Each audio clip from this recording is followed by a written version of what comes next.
butts again. I was sitting there and suddenly a girl to my right just fell over on the floor.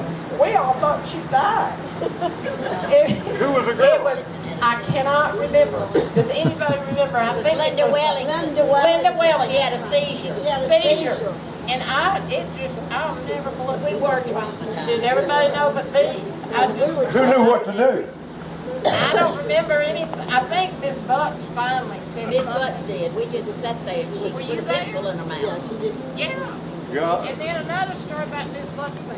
She had Miss Lutzer. Yeah.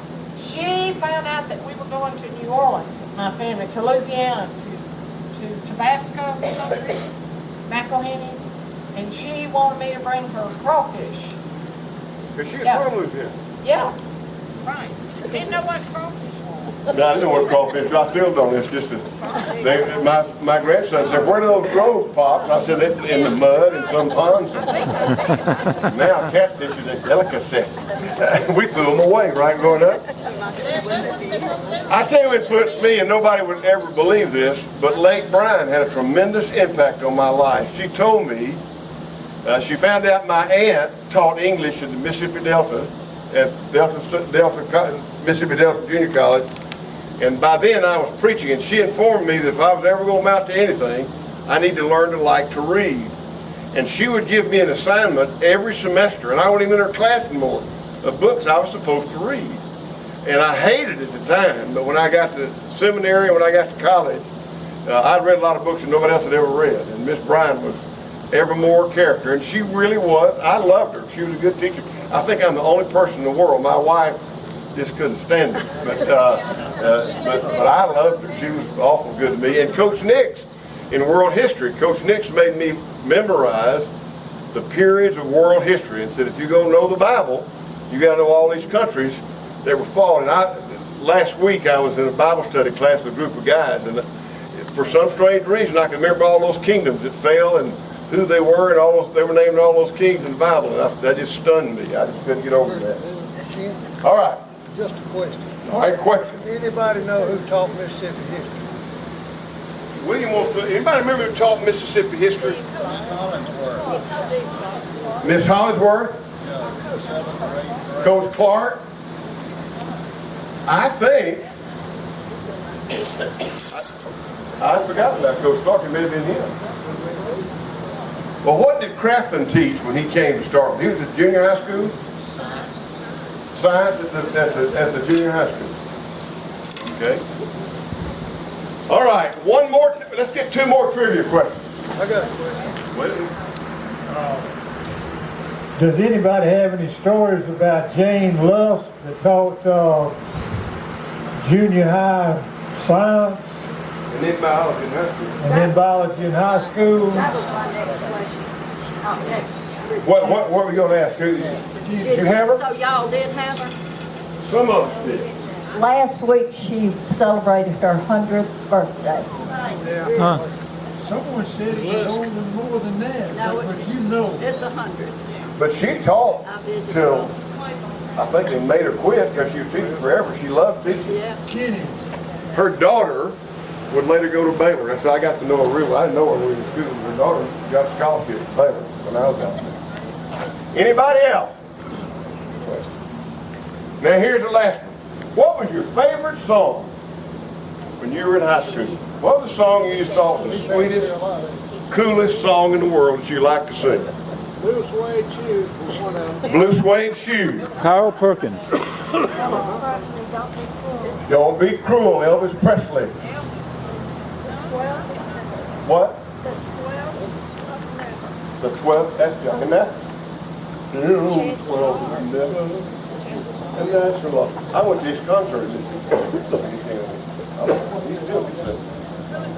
Johnny Mathis and 12th of Never. We saw him 2 years ago and he still can sing. He still sings. What'd you say? Whole lot of shaking going on. Wasn't Jerry Lee Lewis. That was not a Baptist song. We didn't.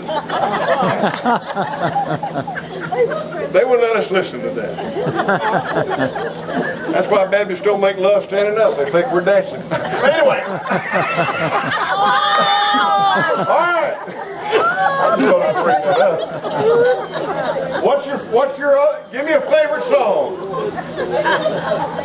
Give me a favorite song. One more. Mine was Pretty Blue Eyes, which was very popular in the 50s. The two things I want to say about Starkville growing up, and this always crushes me that nobody remembers, but I had a radio show on WSSO at night. I went to Ralph Katz and A&M Dairy, and they sponsored Ken's Time Out on Saturday night at the, and I would, all the college students who ran it would go home, and I would work on the weekend. The radio show never made it big time, nobody ever knew. I never will forget forever putting a box in the office for you to vote the top 5 songs at Starkville High School, and I never got anybody to put anything in the box. And so I just made them up every week of what I thought the top 5 songs. But the funniest thing about my working in, I later, by the way, Mr. Phillips put me, I broadcast Mississippi State baseball the year they didn't play baseball here. They played over in Columbus. Anybody remember that? And I would go broadcast games over there. But my funny story is, on Sunday morning at WSSO Radio, they had Businessmen's Bible class at First Baptist Church. Ben Hilbert taught the class, and it was live. And they did the worship service from First Baptist Church at 11 o'clock. But the unusual thing was, from 8 o'clock until 10, they had black gospel groups that came in and sang black gospel music on Sunday morning. Well, I was working in the place, and I just still think this is the most stunning thing in the world. I started listening to that music because their music actually is what influenced Elvis. A lot of things that Elvis sang came out of black gospel music, but that's a whole nother story. But one of the guys that came every 3 months who performed at the Blue Goose Cafe was an outstanding guitar player. And when he'd come, they paid him $5. There would be 15-minute slots for these gospel groups. And he played in all 8 slots of the gospel group. And we're talking about 1959. You didn't tell a lot of people that you love black guitars. But I love this. I thought he was the most amazing guy I'd ever seen in my life. And it wasn't until maybe 2 years I got out and found out he was B.B. King. He used to come play with all those black groups at WSSO. And then I became a big B.B. King, and I got to see him in person several times. And he really sang about Mississippi. And quite an interesting story he was. And if you never got to go to one of his clubs in New York, or it's a cool deal. I heard him down at Disney World at that Gospel Blues place downstairs, and he just sit on the stage and plug. Anybody else? What was the name of this guitar? Oh, who was B.B. King? Lucille. Man, why would you ask that question? Lucille. Does anybody remember Hortense Truitt that taught English in the 8th grade? Hortense Truitt. You remember who put the snake in her desk drawer?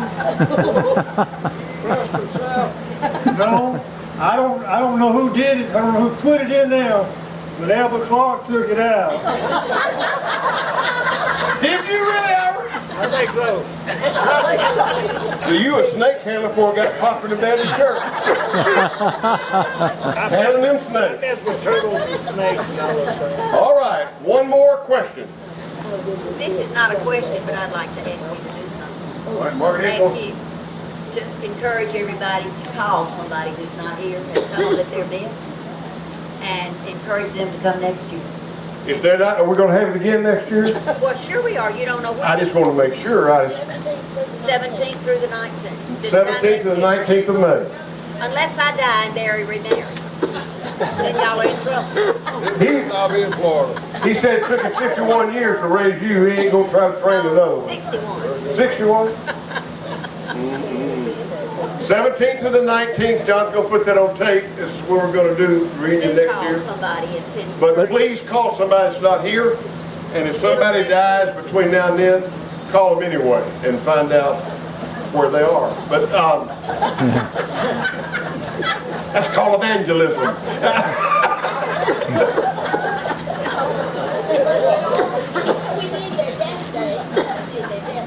Yeah, put the death day. Please, I told Dorothy this last night. Don't tell anybody I did this, y'all, because y'all be so embarrassed. But I was preaching in, outside of Clemson, South Carolina last year, and had done a marriage conference that weekend. It preached on Sunday, and I thought I did a pretty good job, and I got through, and I came outside of the door like they make preachers do, which we all hate, because people say, I'd say to them, how you doing? They say, fine.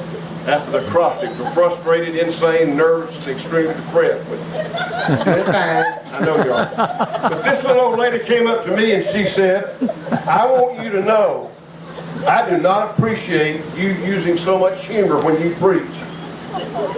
And I leaned down where I could get to her, and I said, sweetheart, I don't give a rip. I said, I'm retired. I'm living off of Medicare. They ain't paying me no money to be here except for love offering, and I got news for you, you ain't coming back. But God and I got this worked out, and he said it's okay to do that. Till he tells me different, I'm going to keep it up. But please do me a favor. Don't tell your pastor that kind of stuff on Sunday morning. Wait till Monday before you tell him. I've heard that all my life. You preach the best sermon in the world, and one lady will tell you, I can't believe you quoted that boy in your sermon. I quote country music all the time. That's what God likes, country music. When you get to heaven, you go, y'all come on in. And then Carl Cooper, who's here tonight, is my roommate, and he taught me about the Messiah when I was at Baylor. I never heard of the Messiah in my life. He made me go, and I absolutely fell in love with the Messiah. And great memory. Did you ever think that you were pleasing everybody? I don't remember ever pleasing anybody, but I learned from Bob Walkup, and I didn't care. He taught me early on, if you listen to the people, he tell me every Sunday, you got an audience of one. Don't worry about all those people. You honor the Lord. And you do a fabulous job. Thank you, Yeah. Great. Don't forget to bid on the quilts, and if you're going to eat breakfast in the morning, they'll start serving us at 7:30 in the back room. We'll start at 8, and we'll be out at 8:30. So if you got to go to church the next morning, in the morning, we'll get you out in time to get to your church. So come and have breakfast with us, and then we'll start. I promise you we'll start, because I got to drive back to Tallahassee and speak tomorrow night. So I promise you we'll get you out on time. God bless, and have another year till we see you again.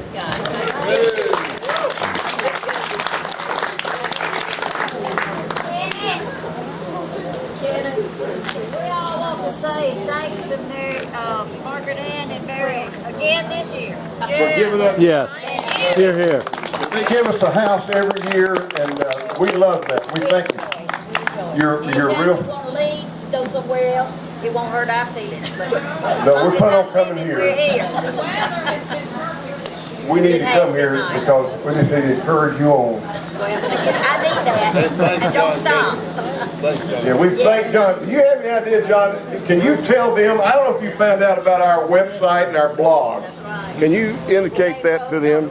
Yeah, what I said last night, within the next week or two, I'll send out an email. Judy will send it out, telling you how to get on the blog site. I haven't done that in a year or two, but it's all you need is the URL, which is the web address, and you can download that to either your laptop, your desktop, or your cell phone. I've got it right on my cell phone. And then you can watch our blog site and all these wonderful videos and pictures. I'm going to show you, I'm going to tell you step by step how to do it, Emily. And email. we'll send you an email. Yes. Thank you, John. Okay. We appreciate that. Tell ABC thank you for letting us use you tonight. All right, have a good night, y'all. Talk and stay as long as you want.